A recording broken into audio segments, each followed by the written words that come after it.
Hello friends, good morning. Welcome back to Ruby rack channel. আজকে আমি mix veg বানাবো শীতের সবজি দিয়ে। শীতের সবজি খুবই সুন্দর হয়, দারুণ হয়, খেতেও ভালো হয়। তাই আমি এটা রুটি বা ভাতের সাথেও খেতে খুব ভালো হয়। আজকে আমি বানাচ্ছি এই যে পাঁচফোড়ন, তেজপাতা আর শুকনো লঙ্কা দিয়ে দিলাম, তারপর কাঁচা মরিচ, গ্রিন চিলি, অনিয়ন, পেঁয়াজ কেটে কুচি করে দিলাম, আদা রসুন অল্প, রসুনটা খুবই অল্প দিতে হয়।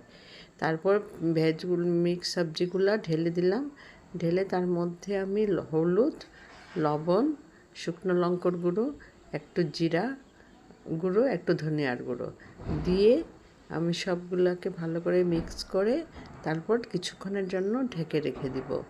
তাও যখন দেখবে অল্প অল্প বয়েল হয়ে গেছে, তারপর সেটাকে অল্প নেড়ে চেড়ে অল্প ধনিয়া পাতা দিয়ে, করিয়েন্ডার লিভস দিয়ে, তারপর আস্তে আস্তে জলটা যখন অল্প শুকিয়ে যাবে তখন নামিয়ে নিলে হবে।